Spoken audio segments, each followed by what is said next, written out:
সাবের আহমদ সাহেব, বেশ কিছুদিন আপনার সঙ্গে দেখা হয় না, কেমন আছেন? আছি, আলহামদুলিল্লাহ ভালো আছে। আপনি কেমন আছেন? আছি একরকম ভালো। জি। বয়স হয়ে গেছে, যেটা ভালো থাকা যায়। আচ্ছা। বিশ্ববিদ্যালয় তো চালু না, ক্লাস জি, সব হচ্ছে। চলছে ঠিকঠাক। জি, আর এই যে এত সব উত্তেজনাকর ঘটনা চতুর্দিকে, সেটা তার তো সারা দেশব্যাপী। আজকে আরেক একটা ঘটছে, কালকে আরেকটা ঘটছে। সবসময় আমরা একটা উত্তেজনার মধ্যে রয়েছি। আচ্ছা, আজকে বলতে গেলে একটা বড় রাজনৈতিক ঘটনাই ঘটেছে, আবার এটাকে পৃথকভাবে একটি বড় রাজনৈতিক ঘটনা বলা যায় না। এই আপনার চলমান ঘটনার মধ্যে একটু বাঁক পরিবর্তন বলা যায়। আমি বলছিলাম, জাতীয় ঐকমত্য কমিশনের পক্ষ থেকে আচ্ছা। 30টা রাজনৈতিক দলের সঙ্গে যে লাগাতার আলোচনা চলছে প্রায় 3-4 মাস ধরে, জি। এবং প্রথমে ছিল আপনার দলগুলোর সঙ্গে আলাদা আলাদা। না, আমি তো মানে উল্টো বললাম। আমি বলছি প্রথমে একবার দলগুলোকে নিয়ে একত্রে বসা হয়েছিল, পরে প্রতিটি দলের সঙ্গে আলাদা আলাদা আলাদা করে আলাদা। বৈঠক, এই বলতে বলতে বলে 20 দফা বৈঠক হয়ে গেল। কিন্তু তার মধ্যে আজকে যেটা হলো, সেটা হলো যে অনেকগুলো বিষয় তারা একমত হলেন, আবার কিছু বিষয় একমত হননি, এবং সেই কারণে এখানে বিএনপি তাদের আলোচনার নেতৃত্ব দিচ্ছেন সালাউদ্দিন সাহেব। জি। তিনি পরে সাংবাদিকদের জানালেন যে আমরা একটু ওয়াকআউট করেছি, এই আলোচনা এইভাবে আর অগ্রসর হওয়া যায় না। তবে তিনি এর আগেও এটা মানে ইঙ্গিত দিচ্ছিলেন যে সব বিষয়ে একমত হতে হবে নাকি। পরে আবার অবশ্য ওনারা ফিরেও এসছেন, যে বিষয়গুলো আমরা পরে তো জানতে পারলাম যে মহাহিসাব নিরীক্ষক, আপনার দুদক, ন্যায়পাল নিয়োগ বা পাবলিক সার্ভিস কমিশন, এই জায়গাগুলোতে ওনাদের নিয়োগের ব্যাপার, গঠনের ব্যাপার, ওই জায়গাগুলোতে হয়তো ওনাদের কিছুটা মতানৈক্য ছিল। এখন মতানৈক্য কিন্তু গণতন্ত্রের মূল সৌন্দর্য। কিন্তু আমার মূল সমস্যা বা আলোচনার জায়গাটা হচ্ছে যে দেখুন, গণতান্ত্রিক শাসন ব্যবস্থার মধ্যে আমরা রয়েছি, কিন্তু এই যে 5ই আগস্ট পরবর্তী যে সরকার ব্যবস্থা, সেখানে যেহেতু জনগণের সরাসরি ভোটের মাধ্যমে ওনারা আসেননি, এখানে কিন্তু মূল ওনাদের ডিপেন্ড করতে হবে রাজনৈতিক দলগুলোর উপর, যাদের জনভিত্তি রয়েছে। কিন্তু আমি খুব আশ্চর্যজনকভাবে একটা জিনিস দেখলাম যে যার সাপোর্ট 30% রয়েছে, তাকেও তারা যেভাবে একটা একক রাজনৈতিক দল হিসেবে মূল্যায়ন করছে, যে একদম সদ্য গঠিত তাকেও করছে, আবার যার 2% ভোট আছে তাকেও করছে। তাহলে আপনি যদি জনগণের মতামতের প্রতিফলন ঘটাতে চান, সেটা কোন প্রক্রিয়ায় বা কোন গণিতে হচ্ছে, এটা আমার প্রথম থেকে একটা বড় প্রশ্ন ছিল। আপনার কি মনে হয়? আপনি খুব ভালো একটা জায়গা ধরেছেন, সেটা হচ্ছে যে কোন প্রক্রিয়ায় তারা সংস্কারের ব্যাপারে ঐকমত্যে পৌঁছতে চায়। জি।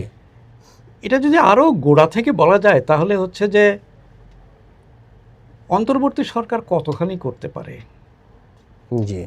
দেখুন, সরকারটা যখন গঠিত হয়, তখন হলো যে ওই আন্দোলনটা, জুলাই আগস্টের যে আন্দোলন, এই নিয়ে আরও অনেক আলোচনা চলবে, আরও অনেক গবেষণা চলবে ঠিকই। এই পর্যন্ত আমরা যে বুঝি যে এই আন্দোলনটা খুব দ্রুত বিকশিত হয়েছে। ছাত্রদের কোটার, এটা তো একটা সাধারণ দাবি। এই দাবিটা সরকার একটা প্রশাসনিক ব্যবস্থায় সমাধান করে ফেলতে পারত। যাই হোক, শেখ হাসিনা সরকার এখানে অনেক বড় ভুল করেছিলেন, সেটা হলো যে এটি সেইভাবে সমাধান করেননি, এবং সেটা অনেক জটিল জায়গায় পৌঁছে গেল। আর সেই জটিল জায়গা থেকে যেটা হলো যে অনাকাঙ্ক্ষিতভাবে অনেক মানুষের মৃত্যু হলো, এবং তার থেকে হঠাৎ করে সরকারের পতন ঘটানোর, এবং সেটা বেগবান হয়ে এটা ঘটে গেল। এর পেছনে প্রকৃত কারণ কী ছিল, প্রকৃত শক্তিগুলো কী ছিল, কিভাবে ঘটেছে, দেশ বা বিদেশের কোন কোন শক্তি বা সন্দেহজনক কোনো কোনো বিদেশি শক্তি জড়িত ছিল কিনা, এই আলোচনা চলুক। কিন্তু আমি বলছিলাম যে সরকারটা গঠিত হলো কিভাবে, যখন পার্লামেন্টারি সিস্টেমে একটা গভর্নমেন্টের মানে প্রধানমন্ত্রী পদত্যাগ করেন, অথবা প্রধানমন্ত্রী নাই হয়ে গেলেন, দেশের বাইরে চলে গেলেন, তার মানে তার পদটা নিয়ে সিদ্ধান্ত নিতে হবে। পার্লামেন্টারি সিস্টেমে তো আরেকজন প্রধানমন্ত্রী হবেন, যিনি দলের মানে মেজরিটির আস্থা ভাজন আছেন, তিনি হবেন। আচ্ছা, আর না হলে তারা একটা আর্লি নির্বাচন ঘোষণা করবেন। নির্বাচন ঘোষণা করবেন, তারা প্রেসিডেন্টকে বলবেন পার্লামেন্ট বাতিল করে দাও, হুম। তো নির্বাচন হবে। এখন এগুলোর কিছুই হলো না। জি। হ্যাঁ, প্রধানমন্ত্রী নাই হয়ে গেলেন, দেশ উপস্থিত নাই। তখন তারা যেটা আমরা যেটা দেখলাম যে সেনাপ্রধান তিনি একটা উদ্যোগ নিলেন, বঙ্গভবনে ডাকলেন। হুম। কাদেরকে ডাকলেন? সাংবাদিকরা জিজ্ঞেস করলো কারা আসছে, তিনি প্রথমেই নাম বললেন জামাতে ইসলাম। তারপরে নাম বললেন সেটা কোনো দল নয়, প্রফেসর আসিফ নজরুল, মানে একটা ব্যক্তির নাম। তারপর বললেন বিএনপি টিএনপি। আচ্ছা ঠিক আছে, তারা বসে পরামর্শ করে একটি অন্তর্বর্তী সরকার গঠনের সিদ্ধান্ত নিলেন। সেটি করতে করতে আরও 2-3 দিন গেল, 8 তারিখে সেটা হয়েছে। জি। এবং আইনি ভিত্তি কি? সংবিধানে অন্তর্বর্তী সরকার বলে কিছু নাই। জি। এবং প্রধানমন্ত্রী সাংবিধানিকভাবে পদত্যাগ করেছেন কি করার সুযোগ পাননি, এটাও এখনো এই জায়গায় অবশ্য প্রতিষ্ঠিত হয়নি। আমার একটু না, আমি একটা কথা বলিনি স্যার সাহেব, তখন আপনি বলতে সুবিধা হবে। সেটা হলো যে তখন তো বলা হলো যে সংবিধানের 106 অনুচ্ছেদ অনুযায়ী আমরা সুপ্রিম কোর্টের পরামর্শ নিয়ে এটা করলাম।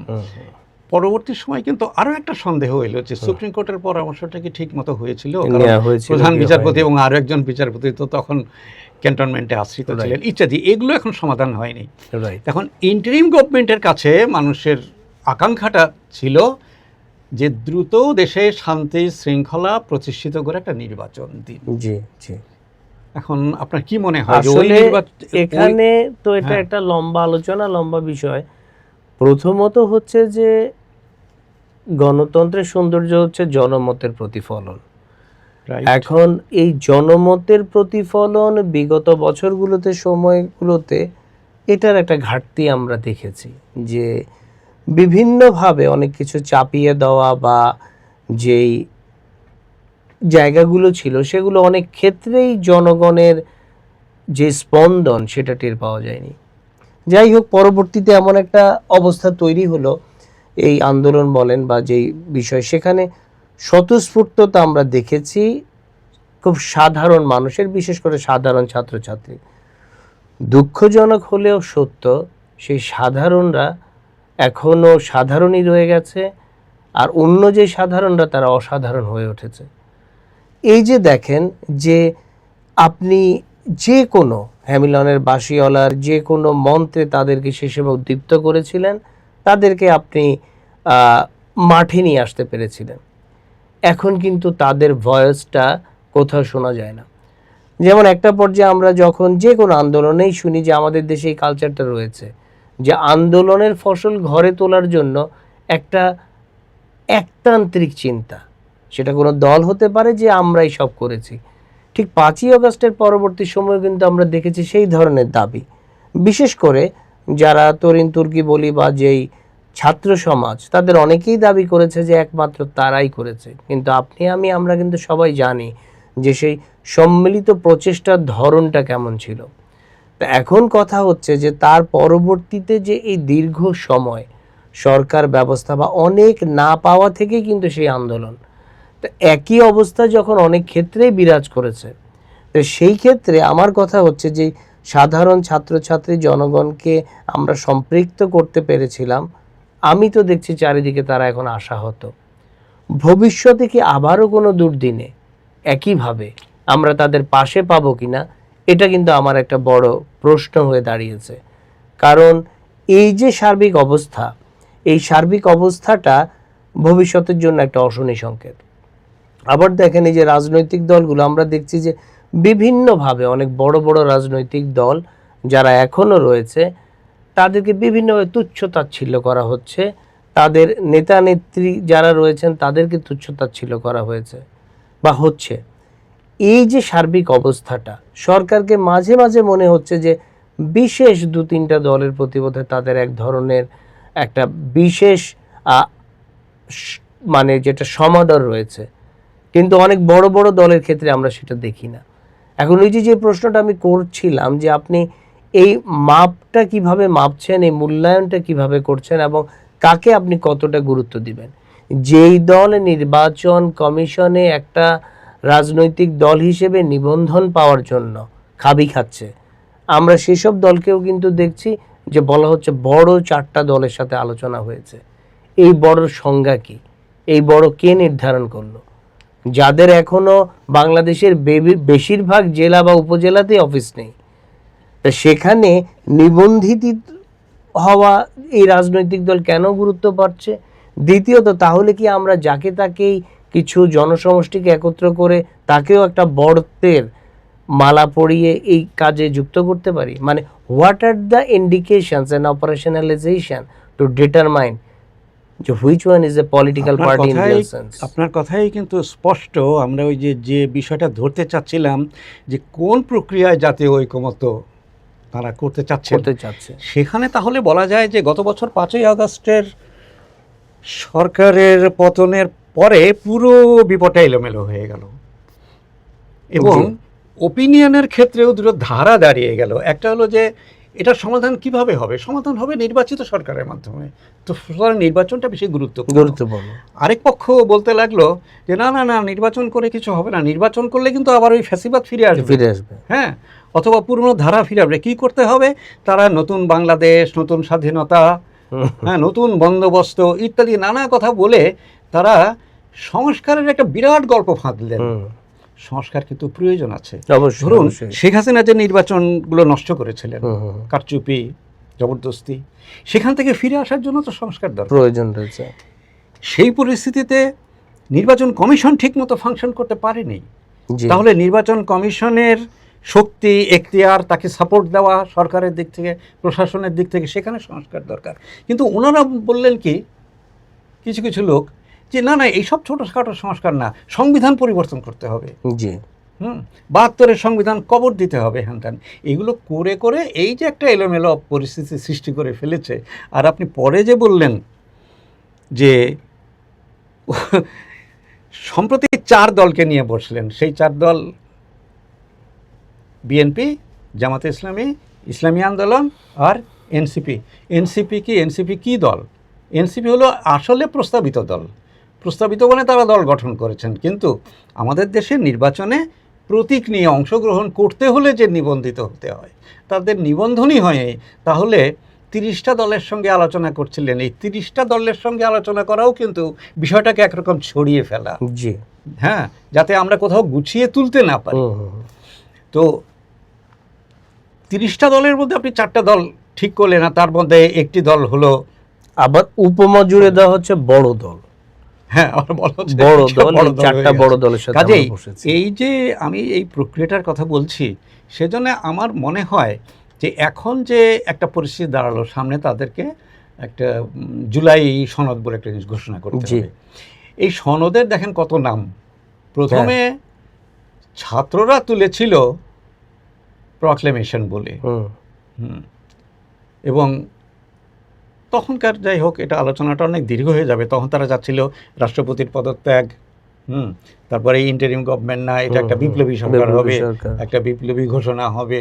সেইভাবে হলো যে প্রক্লেমেশন অফ সেকেন্ড রিপাবলিক বলে একটা বিরাট গালভরা নাম, এগুলো ঘোষণা করে। যাই হোক, সেগুলো তো এখন ওইভাবে নাই।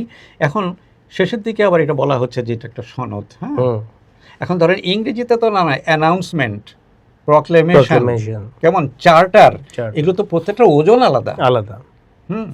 অ্যানাউন্সমেন্ট মানে কালকে একটা সভা অনুষ্ঠিত হবে, এটা। আর সেই ঘোষণার সঙ্গে যদি বাংলা ঘোষণাপত্র দিয়ে দেওয়া যায়, তাহলে হয়তো একটা সুনির্দিষ্ট কর্মপন্থা, কর্মসূচি আমি উপস্থিত করছি, এরকম। আর চার্টার হচ্ছে কিন্তু মানতে হবে। জি, তা এখন সনদ বলা হচ্ছে। এখন সনদটা কি হবে 2 দিন পরে আসবে, কিন্তু তার আগে আমরা তো কোনো রকম ঐকমত্যের আভাস সেই অর্থে দেখতে পাচ্ছি না। কাজেই আমরা মনে করব যে এই আলোচনার মধ্যে দিয়ে যতটুকু ঐকমত্য হয়েছে সেটি নিয়ে এখন নির্বাচনে চলে যাও। আপনি কি বলেন? আরেকটা প্রশ্ন কিন্তু আমার মাথায় খুব ঘুরপাক খায়। মানে আমরা পুরোপুরি মনে করছি যে বাংলাদেশ বিগত এই দীর্ঘ সময়ের যে যাত্রা, সেটা ধরেন 54 বছর হয়তো হতে চলছে, আমাদের আইন কানুন সব কিছুই মূল সমস্যা ছিল, ব্যক্তির কোনো সমস্যা ছিল না। আসলে কি আইনের সমস্যা ছিল মূলত, না আইনের প্রয়োগে বা নেতৃত্বে? আমরা যদি সব কিছুই সেইভাবে, আমাদের অনেকগুলো আইন রয়েছে, অনেকগুলো প্রতিষ্ঠানের আইন রয়েছে, যেটা যুগোপযোগী এবং আন্তর্জাতিক পর্যায়ের, কিন্তু কথা হচ্ছে এই যে আমি ছেঁচে সব কিছু ঠিক করার চেষ্টা করছি, প্রকারান্তরে কি আমি বলার চেষ্টা করছি যে আমার আইন, আমার নিয়ম, আমার বিধানই আমাকে একটা ফ্যাসিবাদী মূর্তি দিয়েছে? নাকি আমি আবার যেই সনদই করি না কেন, যে আইনের কাঠামোতেই সব কিছুকে বাঁধি না কেন, দিনের শেষে যদি আমার ইচ্ছা, মনোবাসনা এটা সঠিক না হয়, জনগণের পালস যদি আমি বুঝতে না পারি, জনমতের সব কিছুকে যদি তোয়াক্কা না করি, যতই সংস্কার করি না কেন, সেই একই জিনিসের পুনরাবৃত্তি হওয়া খুবই সম্ভব। আমি আপনার সঙ্গে এই পর্যায়ে এসে পুরোপুরি একমত যে আমাদের ৭২-এর সংবিধান অনেক ভালো সংবিধান ছিল। মানুষ, ব্যক্তি, নেতা, তার সততা, তার দেশপ্রেম, জনগণের প্রতি তার অঙ্গীকার, এটা যদি ঠিক না থাকে তাহলে তিনি অনেক কিছু নষ্ট করে ফেলতে পারেন। অবশ্যই শেখ হাসিনা একদিকে অনেক উন্নতি করলেন, আরেকদিকে গণতন্ত্র নষ্ট করে ফেললেন।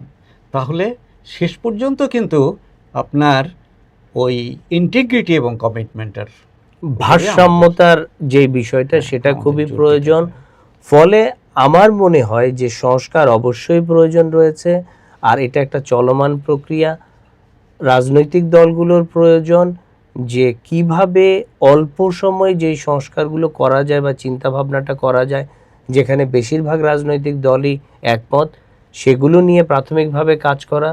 আর নির্বাচনটা খুব দ্রুত অনুষ্ঠিত হওয়া খুব Correct. প্রয়োজন, কারণ যে অস্থিতিশীলতা রয়েছে, আমাদের ফরেন ডাইরেক্ট ইনভেস্টমেন্ট কমে গেছে, দেশের ভিতর বিনিয়োগ কমে গেছে, আস্থার জায়গাটায় সঠিক নেই, আইন শৃঙ্খলার পরিস্থিতি আমরা কোনোভাবেই ভালো বলতে পারবো না। একটা রাজনৈতিক যেই দল, নির্বাচিত রাজনৈতিক শক্তিকে আসা প্রয়োজন, যারা জনগণের পালস বুঝে এই সংস্কারগুলোকে এগিয়ে নিবে এবং পরবর্তী সংস্কারের জন্য নিজেদের প্রস্তুত করবে। এই চলমান প্রক্রিয়া আমরা কেন ভাবছি যে দিস ইজ দ্য এন্ড, এরপর আর বোধহয় কিছু করা যাবে না, তো সেই প্রক্রিয়ায় আমাদের চলতে হবে। কিন্তু আমাদের উচিত সকলেরই দেশের বৃহত্তর স্বার্থে যে বেসিক জায়গাগুলোতে একমত হওয়া এবং সেই জায়গাটাকে নিয়ে এগিয়ে যাওয়া। বর্তমান যে অন্তর্বর্তীকালীন সরকার রয়েছে তাদের সহায়তা করা, যাতে তাদের বর্তমানের যে মূল কাজ সেই নির্বাচনটা তারা সুচারুভাবে তাদেরকে সহায়তা সমর্পণ করা এই করতে জন্যই যে নির্বাচনটা যাতে ভালো হয়। ঠিক আছে। জি, ভালো থাকবেন, ভালোই হলো, আবার আবার দেখা হবে কখনো। ধন্যবাদ। জি।